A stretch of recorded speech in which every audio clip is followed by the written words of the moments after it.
Holy smokes, Roy! Welcome to another Lorcana League Night. We have so much to talk about the Attack of the Vine. So many things and so many shakeups, though. I could hardly wait. I know exactly where I want to start. My first place I'm going to jump on to is all these CCQs which have been occurring. We've had two at least that's worth talking about. And dare I say, I think the CCQ shows us the meta hasn't even started shaping up.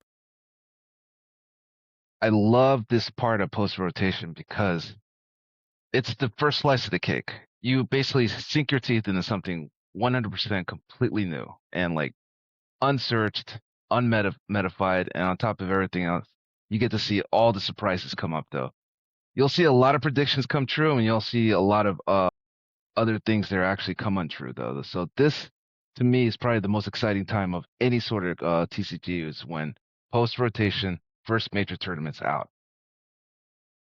Well, we can start chronologically. And an interesting note, too, because these were like one day, then the other day, no one had a chance to react to the result of the first day.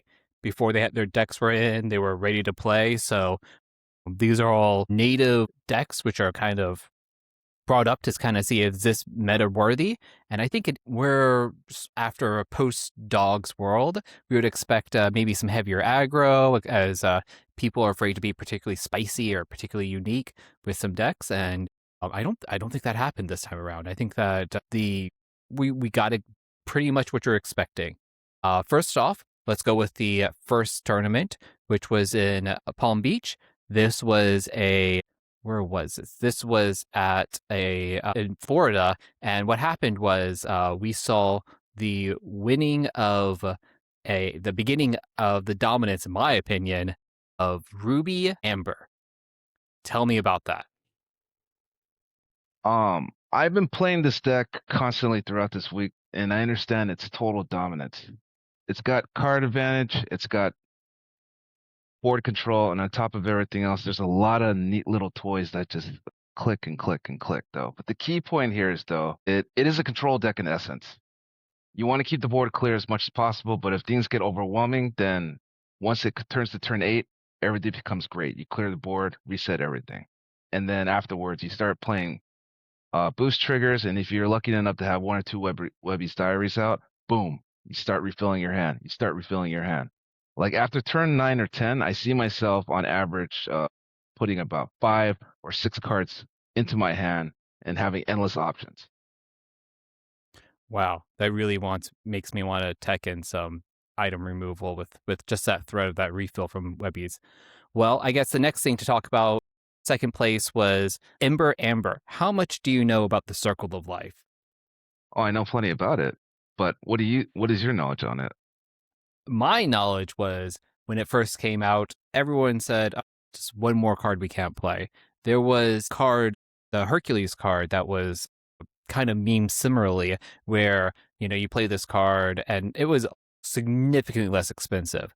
And each person can play a character for free, which gives a huge advantage for the player who's on turn and stuff like that to play something that's going to be board changing. But is Sing 8 that's uninkable to bring something back from the grave, from a banishment, and it's really surprised me that is such a strong contender for this is the second place deck.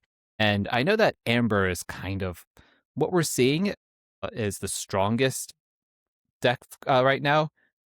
I would not be surprised if we go, oh, well, you know what? More decks. Well, anyone who wants to play Amber is going to probably have Circle of Life. Maybe a deck that I'm thinking of, I'm cooking in the background, may end up having Circle of Life just to return a power line or return a red character from my from banishment. Speaking of power line, explain to us it's the shifting of basically lower power line, higher power line, and how the lines of play that gets you a very advantageous board state. So there's a couple of ways, and this is an interesting nature of singing. You play cards with singing from your hand for free. So on turn 2, you play your cheap power line. Some people run the 3-cost power line, which has a better shift tempo, but I like the Singer 5 element of the 2-cost power line. And then to shift for 4, you get the 6/4 power line, which sings 9, which can play Circle of Life. It can do Under the Sea. It can sing a lot of songs. Pirate's Life, if you're behind, you can do a 4 lore swap. You sing it, and what'll end up happening is suppose that I have a song in my hand that will remove an annoying character that's really threatening me. You can sing Red Moon Ritual. That character goes by itself, turn 4, singing a 7/8 cost song. That's not bad. You know what? That's a huge tempo swing. But there's more. So then you get to look at the top 4 cards of your deck, find another 9 or less songs. Maybe it's an aggro deck. You just removed an Eleanor with that, but they still have, 2 Woodies out there that you need to take care of. Well, choose Grab Your Swords. You can remove 2 more characters. The other cards go to the bottom of your deck. That card goes in your discard. For 1 song, you get to choose and remove 3 characters, which is a massive tempo swing. There's some draw opportunities. If it's a Emerald with power line, you can do Evolution or Elimination, give them Evasive, make it really hard to swing into that 4 cost because all those genies and all those other evasive characters have rotated out. So there's not as many anti-evasive tools that they have. You could do other defensive things. You can, if you have a lot of lore, if it's near the end of the game, usually you think, oh, well, this power line's an early game tempo. You can use this to fish for Malicious, Mean, and Scary. So it's a 13 ink combo to do it, or if your power line's still alive somehow at that point, you could sing you could sing 1 song, search for Malicious, Mean, and Scary, and then drop down to Prince Philip. If you have the shift Prince Philip, then it's only a 10 ink combo, but that's with how slow games are right now, that's a doable thing, and you wipe someone's entire board, and you have this great tempo advantage, and those 2 songs that you sung, you only spent 1 out of your hand. The other one came from your deck. So it's basically drawing a card and playing it for free. There's always something that fascinates me about Singer decks. It's the more I look into it, I feel like it's another resource. You're sacrificing a creature in order to a creature's turn to cast spells out of your hand without using any of your ink. So in essence, would you actually count this as card advantage, or would you count this as basically board control? Because you're not holding on to them, you have to use the resources in that moment. I consider this more of board control. If you were able to ink one of those, well, if you're able to sing a song that provides you ink, and there are songs, Red Blue, like Down in New Orleans, which could give you a bunch of cards to play, and that would be card advantage. So it really comes down to what songs there are. That's another great thing about it, that whether you get card advantage or board control or just really good tempo or efficient card play, it just depends on what cards are in your songs. So you could get all of it at the same time. Bard is OP in this meta right now. Bard is OP. Yeah. That's Absolutely. And you know what? Looking at my notes, we're talking about not Palm Beach CCQ. We're talking about the Ridgeline one, Vans Comics. So the next deck down is a Detectives deck, which I was very excited to see. I loved Detectives when they first came out with the duck, and also with Mickey. I remember the old Mickey Mouse Detective, uninkable, that lets you put the top card of your deck into your inkwell. It's just a simple 1/3 for uninkable 3.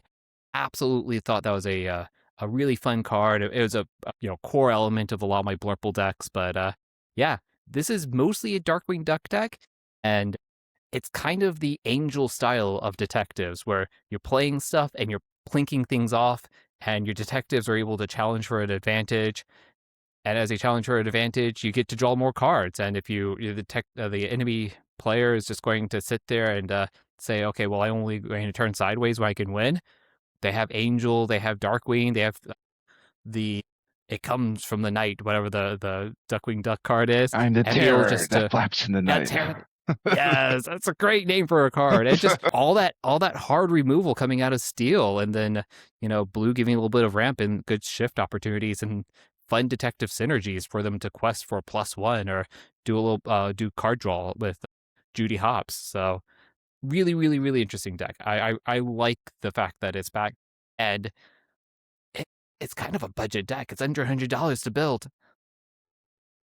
This has got to be one of the most fascinating mashups in the world. I mean, maybe there could be a world where they start mashing up all these movies in real life and Disney movies. I would love to see Darkwing Duck solve crimes in Zootopia.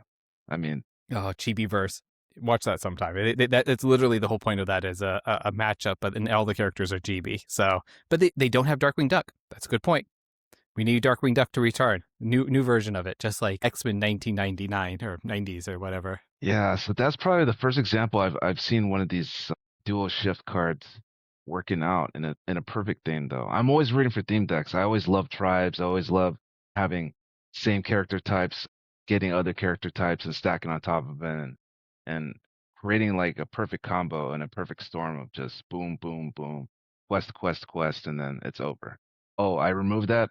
I get a couple lore for my trouble, and then it just keeps plinking away. Now, and something you expected to be a lot more prevalent, but probably not in the way that you expected. Toys, fourth place, but not the Woody Amber Emerald toys. It is the Ruby Amber toys, and this one was going to be my list that I think was going to be very, very powerful. Having tried it out a couple of times, I have not been able to pilot it to the level that it needs to be piloted for an aggro deck. You'd think that it'd be it's so easy with I like to call it turn a duck, because the old turn a box synergy of being able to play this high power creature for free as long as you've got a bunch of other cards banished. But it's it's a very, very clever deck that is aggressive, tempo oriented, but in this current meta, I guess this deck works really, really well if other people are trying to out aggro you, if you don't have a lot of control. But the second it runs into a little bit of control, man, this deck struggles super hard. It's feast or famine without question. Yeah, this is the red deck wins of the format right now. If you're running this, it's gonna have two characteristics. Just basically spit out a whole bunch of creatures, turn them sideways, and try to jam it in before turn 8, though, before my Rage Store starts clearing out the board. But it's Oh yeah, great. or start challenging. Yeah. Yeah, it's like, and Sid is still a menace, literally, both in the movie and in card form, though. And then it's got excellent like tempo games, come into play abilities and shift lines. I see people running, and this is where I guess I diverge a bit, and maybe this is explained by win rate. Sid in that deck, and I just can't get Sid to work. I think more baby dolls just for being able to draw and trade up, but I don't see the advantage of Sid in that deck at all yet. I don't know, maybe later, but currently I'm having tried to play it out a couple of ways. I love the concept, and it was something I talked about, and it was one of my decks to. I was like, I'm going to be watching. We'd be really interested in playing. Just the Sid, I don't understand it. What's the point of the Sid? What's he supposed to be doing for me? One thing that we thought we'd expect to see more. Oh, actually, go ahead, Roy. Oh, I was gonna explain basically the philosophy behind Sid. Sid is supposed to be your top end. He's supposed to be the one that turns you from 15 to 20 to get you over there in the red zone because you banish one of your characters, and then they choose and banish one of their characters though. That's basically a one for one, right? But Yeah. the second part is during your turn, whenever a toy character is banished, you gain 2 lore. So you banish one of your toys, you already got a 2 lore swing coming up at ETB. It's a 5/5 body. Yes, it could be eliminated, with your typical Gaston and the world's greatest criminal mind. But on top of everything else, though, if they wasted a removal card on it, then chances are they're not going to waste any other removal on your other cards, which at this point should have 3 or 4 toys out. All of them should be sideways though, because at this point, I mean, by the time you get to Sid, you've been racing. Maybe That's that's my problem. Too aggressive with my aggro deck. Yeah, no, but also you have to understand when you have Sid on play, having your toy sideways is no longer a liability anymore, though, because if they kill it, then it's like, okay. then if you start challenging with your toys into their characters, then you still gain 2 lore every single time. So it's not the ETP effect that'll finish them off. It's the self-inflicted. I call it backwards burn. So I always get my Sid targeted by some removal. yeah, it's kill on sight. Well, the big thing that we expected was red, emerald, amber toys really really showing off. And in fact, though, while we do that, tribal synergy has shown some things. The thing that made that deck work is actually not the Woody and Buzz. It seems to be the Eleanor. Yes. Most of the people who've been playing this have been getting the lower ranks, top 8s, mostly top 16s. None of them been getting the top 4s. Eleanor is a great card. I gotta say it. What do you think? Oh yeah, hands down. Eleanor is a great card. 3/4 body for 4. Not inkable, but that's okay though, because she makes up for the fact that if you have 3 or more exerted characters in play, which you should be in an aggro deck, deal 1 damage, gain 1 lore, and you draw a card. I mean, what other card right now in Lorcana has that end of turn effect that basically gives you an advantage, card advantage, lore advantage on top of everything else? You're basically eliminating the characters bit by bit. If you get multiple Eleanors down, you just win the game. That's the end of the game right there. Yeah, 1 is That's, good, 2 is devastating. 3, you might as well pack it up at that point if they leave it on the board. yeah.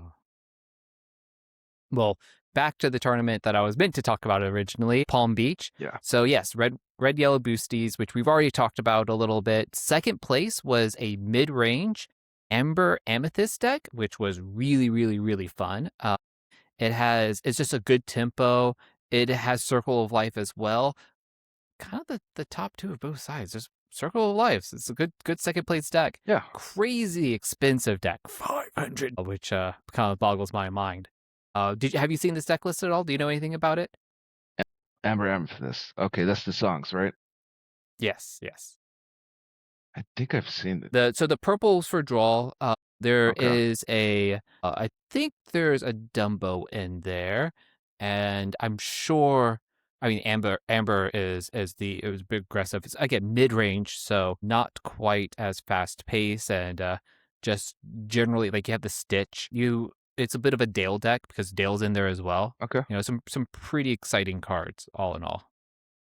Yeah, I'm starting to see it right now. Okay, so it is actually a remnant of the old Amethyst Sapphire Tempo decks that basically take advantage of evasives and all that, but they switched to power color, which is now, and I'm going to say this universally throughout this entire cast, Amber is going to dominate the meta for the next 3 months, though, guaranteed. There's going to be a splash, or if not, a foundation of Amber. It's just that there's too many powerful cards right now. Yeah. In fact, interestingly enough, they actually took out the Dale in this list that was run, and they put it a Dumbo instead for more card draw. So Yeah. there's no weaknesses in this deck. It's the purple with the Louisas and Cheshire Cats, all the stuff you would expect. Demona is going to help you draw too, and then all that hard removal that's coming out of Amber right now. Oh, it's a silly list, but I like it. It's going to be quite a challenge to go up against. I haven't faced it yet though, but I look forward to it. Now, a not silly list, and one that I'm expecting you to run at one point, the 4.0 bots. They have the Amethyst in order for you to get some, exertion, draw, and then all the steel bots, just steel bots everywhere, every single iteration, and multiple copies each. So you hope to turn things sideways with the Amber, and then the bots come out swinging. It's a fun deck. I've been playing with this deck a couple times, and I have to say, I think it's about 95% done, this deck, though. I'm so glad I finally found a home. I was messing around with the blue steel version of it because, I wanted to play Syndrome, but this list is just too good. I mean, you got the Omnidroid line though, but the MVP, in which I found out what the MVP was actually during Sealed when I was playing with you, was Morph. I mean, the fact that you have a low cost alternate body to shift onto, it's incredible. And then it's got elements of Cheshire Cat, and of course, it's got Violet Par, and on top of everything, it's got the top end with the ultimate itineration and syndrome alpha revenge, which is the constant slow ticking of the graveyard recursion from the discard pile. Key point about syndrome, you have to also understand when you're making these decks and when you're having a top end, if you have an engine that's going not possibly infinite, but just relentless, you got to make sure that their power is at 4 or lower, because a lot of these decks are packing cards that are destroying 5 or higher right now. Yeah. And you still have 3 or lower with Fireflies. 4 seems to be like the sweet spot of, all right, my character.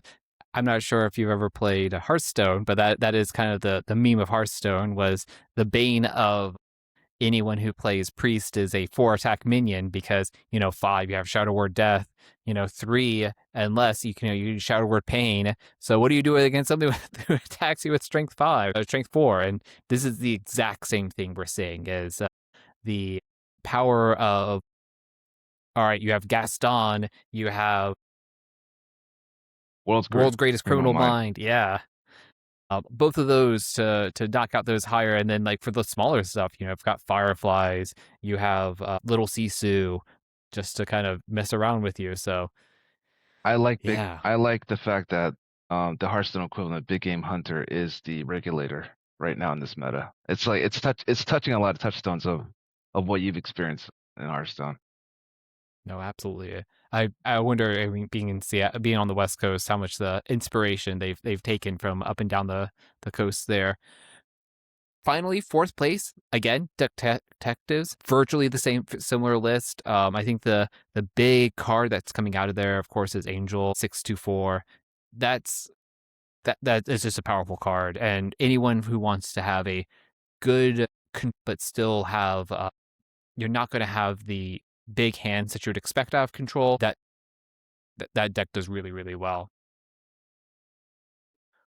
That's insane. Any particular things that you were surprised did not show up in these CCQs that you're really, really expecting?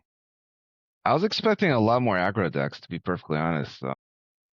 There's a lot of control lists that are popping up like crazy, or there is actually a lot of mid-range lists that are playing the control role as far as it goes.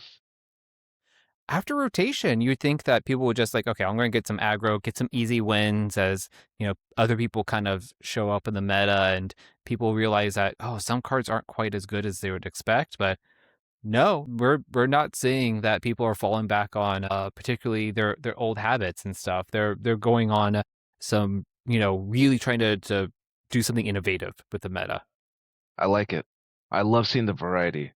What I previously mentioned, you don't want a rock paper scissors meta. You want rock paper scissors lizard Spock. You want that 5 points of power beyond there.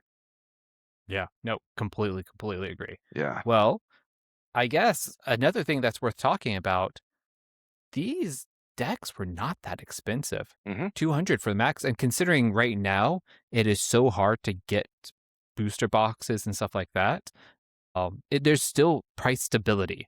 We're not just seeing price drop free fall. For example, we did see Cinderella, Dreams Come True. I mean, a core in a lot of Sapphire decks. That price went from $40 down to $20. There's a good right now in a short term 30% drop in the price overall. But for things like Dale, which is dropped off a little bit, I thought he was going to have a bit more impact in the meta, and things like Merida, which people in Steel, it's good for kind of reaching out and doing a bit more damage with your action cards. Their prices have dropped significantly, sure, but like they stabilized, very possibly because of the amount of singles being sold from scalpers, but also possibly because of there's a lot of opportunity to build. They're not currently hot meta, and people are kind of just like pausing on what they're buying and waiting to kind of see meta shape out. And where my assumption comes from that is you see things like Eleanor. Eleanor has dropped off crazy, crazy high. This card was 10 cents. You could get this 3 months ago. 10 cents for an Eleanor. Yeah. Could you imagine that? It's $10 now. Yeah. X100. And the next one I think we're going to see more, and we just need to see her in her tournament presence as we see more Emerald Aggros, the Queen. People are sleeping on the Queen right now. I picked up a full set when she was about $1, a little under $1. Right now, she's just writing at $2, almost $3 now. I think so. Obviously, there's demand. The people are buying cards, so it's not like people are just getting out of the hobby because they can't get their product. There are a bunch of cards swarming the marketplace. What do you think? Do you think that this is just, hey, so many more products coming out there, the price is just naturally going to drop, or is this a possible, nice, beautiful cross section of there's a supply in a different way than people expect, and there's the people who want to buy up for these massive, for very specific decks. They're buying up all the cards, and there's just people aren't at this moment buying other cards just to fill out the collection because it's just the end of rotation, and prices would be down, will start to go back up once people start, buying those cards. The one thing I want to actually approach this is on two fronts, though. So, like I mentioned before, there's a collector's market and there's a player's market. Right now, everything's a wax and wane. Player's market, I believe the card prices are going to be dropping probably 10 to 20% in the next few weeks, though, as these boxes are being opened. Because I guarantee you, the people that bought from the scalpers, and you know you are, what are you going to do with all that chaff? Yeah. What are you going to do if you don't pull any Iconics or Enchantments? There's not really any chase cards right now that are premiering like this set or the previous set from it, though. But like all the high price cards, they came from up to set 9 and set 10. Wait, 9 rotated out, so it's 10, 11, 12. Okay. No, set 9, Fable's still in. That's Fable. where Okay. I'm getting my power lines from. So I wish I'd reprint yeah, I lines. would actually take a look at Fabled as if you wanted to speculate on any of those, because those cards majorly are taking up the meta like crazy. Yeah, and the values of the boxes packs still very high. If Raven Burgers would do the community a solid and re-release like one more little run of Fable as like a, hey, here's a Christmas thing. We're going to maybe not sell booster boxes, but sell bundles with Fable in there. I'll take a Holy trove. smokes, that would. Yeah, I would take a trove. True. You know what the product they should actually come out with, though, like a best of. Like my suggestion is basically have 2 packs from each of the sets and just put it into like a holiday package, and that would be like the perfect Christmas gift. The gift boxes have been random packs and a special card. Uh-huh. I love that. And especially if they say like, hey, let's print a bunch of Fable, Yeah. put them in the gift boxes. Yeah. I think that'd be great. That'd be amazing. Yeah, I'm assuming they're probably mulling over right now or checking the numbers as far as like print runs, though. So right now there's probably a big debate going on over there about print runs and seeing if they're going to reprint any of the older sets in order to like boost the game's productivity and boost the sales. They're in Wilds Unknown. Yeah. Okay. Wilds Unknown needs to be reprinted, and Attack of the Vine needs to be reprinted, but especially Fable needs to get that extra reprint in there again. Oh, absolutely. We're seeing Wilds Unknown's prices kind of stabilize at $200 a box, 170, Yeah. between 170 and 200. I don't think we're going, just because of the chance of getting an iconic in there, $1,000 card. We're never going to see MSRP for boxes. I'm weird thing to say as someone who's not a collector, who's a player. Mm-hmm. I am happy that we're not going to see boxes fall under MSRP. And maybe if they release some more reprints, even with the Iconics will have a heavy reprint set that could help the game players to say like, okay, I don't have to worry about as many cards in this set because I can pull it out from my older collections. Or maybe they go into like, oh man, these are mostly Inkland sets, and I can buy some of the older boxes of Inklands to be able to play for this rotation. That might be useful. But I think Attack of the Vine, it would be wonderful if they did another release, kick the scalpers in the face with that. But I'm not sure if we're going to ever see like under $200 anytime soon, especially with how short there are of boxes available. I'm telling you this, though, the clock is ticking on Attack of the Vine as far as like the prices, though. It will go back to MSRP within 2 months, though. Mark my words. I'd love that. That'd be great. So, what also is great is what we're going to be playing this week at League Night. I've heard you've been kind of cooking up something. I'd love to hear it. Oh, it's just an ongoing project. I'm trying to create Sapphire Amber again. So Mm-hmm. this is the philosophy I'm coming into it though. I'll use a standard package for ramp. I'll use Aurora. I'm gonna use Willow Mother, and I'm going to use.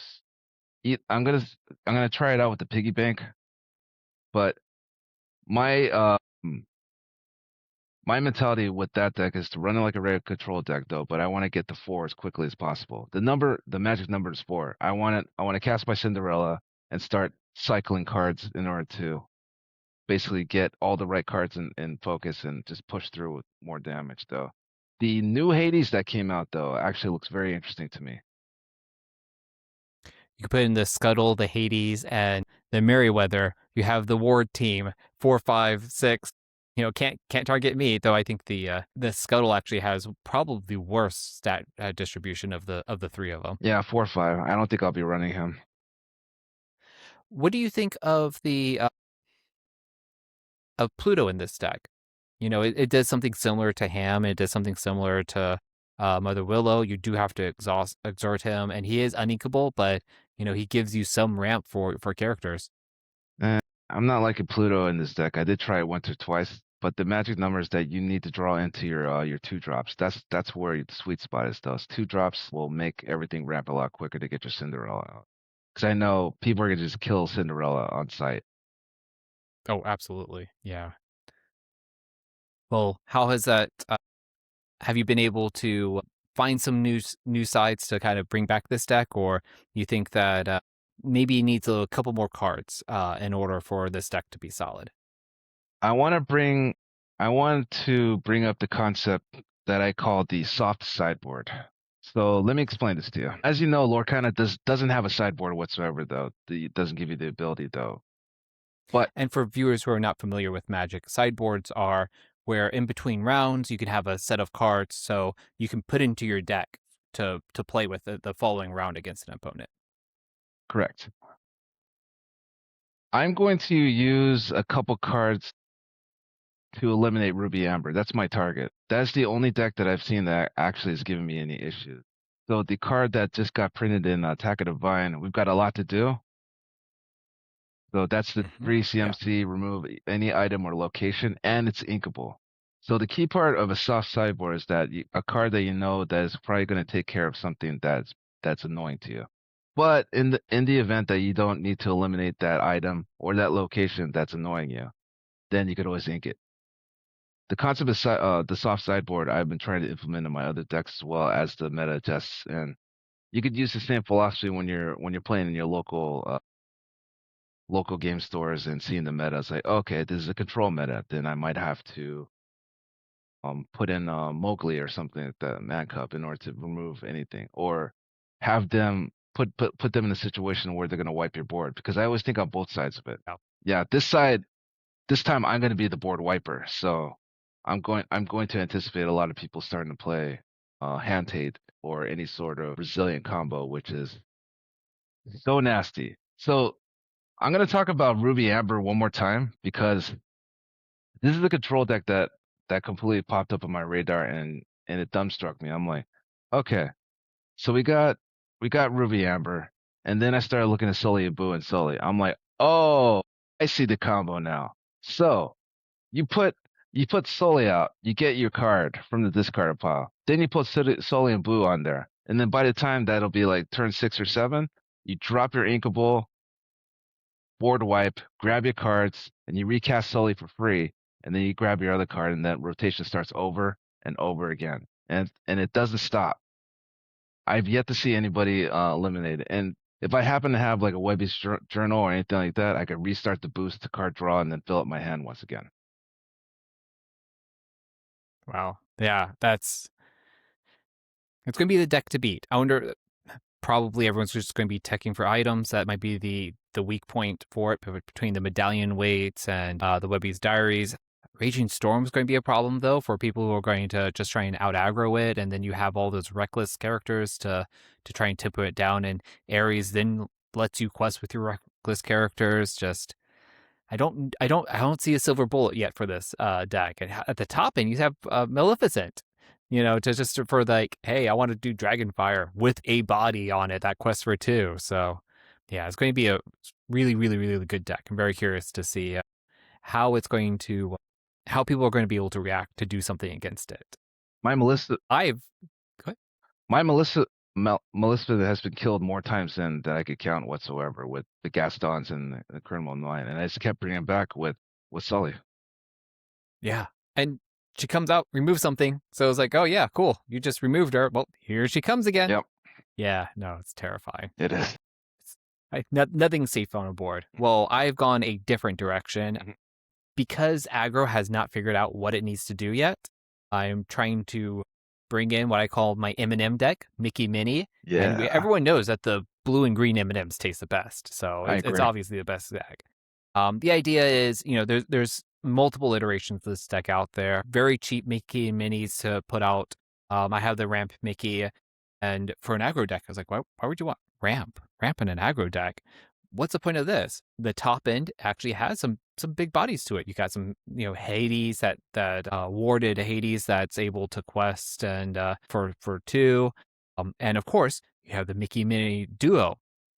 Now, when things get targeted, removed, you're able to use that Mickey Mini Duo in order to fill up your ink, so that way you can just keep playing threat after threat. I have Pete. Ghost of Christmas Future in order to let me search for things to find what to play. Education or Elimination, because nothing's better than having to watch someone get rid of a evasive Mickey Mini Duo. Sure, they're only 5/5s, did cost 7, but they're questing for 5, and they're evasive, so you better find that World's Greatest Criminal Mind in order to remove it. There's a couple of things like for more aggro, Joshua Suite. It's a great tempo, makes someone have to discard something from their hand whenever to challenge them and remove them. So they'll have to usually waste removal cards for them, which puts them in a bad situation with Mickey Mouse's running around in the field. Another element too is Eleanor, because it's going to get kind of a wide board with all these Mickeys and Minis. Really put someone in the position of, what are you going to invest and remove in? I put Merlin in there. He's a draw too. You play him, he gets a draw. Remove him, it gets to draw. It quest for 2 as well. So it's a nice tempo, nice speed with him. Like a very aggressive 1/4 stat line for uninkable 4 is not particularly great. I have 12 uninkables in this deck, but it puts people in their back foot. Like all aggro decks, you run into someone who has some good control, and I was like, well, just can't win this one. That's how it is. And if they draw their control, but if they don't draw that control, you're in a good situation. At the top end, the most expensive card in the deck is Milo Thatch. 7 ink, quest for 3, 7/5. Why on earth would that?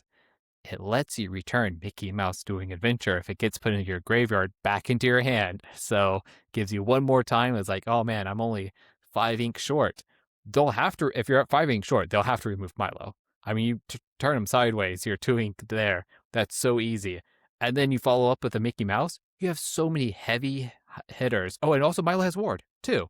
So it's not like you can target him with anything else with Gaston, big Gaston Hunter. We'll think of a good name for him at one point. Our World's Greatest Criminal Mind. You have to put the effort in to remove him with all those other characters that you have, or Raging Storm. I'll get into that rant another day about why Raging Storm's Amber. But anyways, really fun deck, and I get to play with Mickey and Minnie, and I don't think Mickey and Minnie has been a core part of the meta in a hot second. So, and this is not just, there's a Mickey or a Minnie in the deck. There's a lot of Mickeys and Minnies in that deck. Interesting. When I was looking through his deck list, there's one thing that stuck out to me, though. The 2 Dr. Bush roots. That's a pretty interesting piece of tech, though. Do you mind explaining the card itself and the mentality that you went behind when you put it in the list? Yeah, and one of the big ideas of Joshua Suite is the fact that I put him down there. You have to, if you challenge him to remove him, you can't. Absolutely. He's a 2/1. Really easy challenge to remove. You're discarding a card. Mhm. I'm still gaining that 2 lore, and you are now losing card advantage. Same thing with Dr. Bushroot. You challenge Dr. Bushroot, you have to remove it. He quests for 3. He's a big boy that's able to do a lot. So with Ward, you really have to invest. Okay, I need to pull this Raging Storm early. If I don't pull this Raging Storm early, Dr. Bushroot could run away with it, especially now that you're seeing a Hades come out. Maybe I get another Hades out. You're not going to have a lot. Or again, I run into the control deck because those are going to be the ones. Since I don't have cards like Ursula in there, or cards like Mowgli, I need something in order to get rid of those removal songs or actions to help keep my board going. So they're there in order to make control character decks really have to lose even more resources, because that's the whole point that how control wins against it, is being able to choose very specifically, all right, I'm going to use this Raging Storm now in order to win. Nope. You can't. You have to use it now, because otherwise I'm going to make you discard that Raging Storm, because I'm going to keep questing with this Dr. Bushroot and just YOLO the game away. That's hilarious, though. Very good strategy. The counter to that, I would actually start putting cards in my hand. But at that point, if I keep cards in my hand just to keep them so that you could do it or not remove it, then that becomes an issue. Yeah, I'm an aggro deck still. Yeah, exactly. Yeah, and you're you have to use those resources. And you got to apply that pressure. That's the key element to that. Mm-hmm. Yep, absolutely. Decks, the deck actually has a very quick game time. Like you can win or lose the game in 10 minutes and have a very silly amount of gameplay in it. And I also had to figure out, because Mickey and Minnie, the whole thing about them, I mean, they're an aggro card. You can get that Mickey and Minnie out on 2. I would never do that, because then the Mickey and Minnie will be drawing, and you can't quest with them on turn 2. I'd wait to turn 3 to actually shift the Mickey and Minnie on there, so that way you can immediately quest. But once you do that, well, all the ink that's all the cards, instead of going to the being destroyed, they go into your inkwell. So you go from 3 ink to 6 ink. And for aggro decks, what do you do with 6 ink? Why do you need 6 ink? Well, put some Dr. Bushroots in, you put some things to recycle, education elimination, that to draw cards. You get some fun things to play, and I still have a decent amount of the most aggressive questers and drawers I could find in there. Well, another name I'd actually make for the deck is basically, I would call it Mickey and Minnie's compost heap, because that's what it feels like. No, because you're not wasting any resources whatsoever. Everything goes back into the cycle. It's like, all right, this is gone. No, it's ink now. I'm like, it's more power for me on the back end. I do Circle of Life better than Amber decks. Take that. There you go. There you go. Well, I think that we really nailed this league night this week, and I cannot wait to talk about maybe some things coming out of Asia might point us in a new directions of ways to play decks. We'll see. Wait for some postings on CCQ, get some more deck analysis going, and see how the meta goes from there. We have got a little something here. One of my last Wilds Unknown packs. If you want to go ahead and open the Attack of the Vine, Roy, I'd love to see what you get. All right, let me do the honors. Also, as a reminder, as we're opening these packs, though, in the comments below, let us know what decks you're building or what strategies you're plotting against, though. We'd like to know. Oh, okay, let's go. Here we go. Open up a cold one. Opening up a cold one. Okay. Starting from the top. I love that artwork for Startle. Yeah. Is jumping on a vine creature, just really spooked. It's a fun card. Oh. Not good, but fun. Yep. I just put the last of those, finished up my playing set of him. Maybe you want to do some detectives. You got that pinging Darkwing Duck. Yeah. Darkwing Duck. King Louis. King Louis. Yeah. Wapoo. My boy, Winnie. Rapunzel. Lumpy. Really good card. Yeah, Lumpy's great. Evil Rabbit. Dr. Or I guess he's a I don't know. Darkwing character. Hey, Sunyi. Todd and Copper. Great. Yeah. We got the Alpha. Alpha. Bark, bark, bark, bark, bark. And we got... Ooh, shiny Buzz and Woody. Nice. Holy That is jeez. a great shiny. Awesome. Jeez. Well, I guess you have to play Amber Emerald now because that is a beautiful, beautiful card. Oh, I'm putting that in a sleeve, though. Oh, yeah, yeah. I mean, nice shiny like that. That is absolutely great and exciting to see played as well. See, I'm bougie. I got Dragonfield perfect fits, though, for my penny sleeve. That is nice. All right. All right. Now, for my Wilds Unknown, I have Preston Whitmore. Young Macintosh. The Queen. Alma Magical. Gadget. Juliet Magical. Salvage Operation. Roller Bob. Isabella Magical. There's a lot of magicals this deck. I know. Metamorphosis. Speaking of magicals this deck, robot card. Yep, the Island of Namis. And my shiny of the day is a foil Audrey Ramirez. Nice. Foil Woody and Buzz, though. Look at that. Look at that foil. Oh, you can see your reflection. I can see my reflection from that. That's right. Through the camera. I love it. It's not iconic, though, but I'll take it. Hey, so great for your collection. It's not too exciting to have to worry about selling it. It's like, nope, this is just good enough for me to keep and hold around. Yeah, we'll see.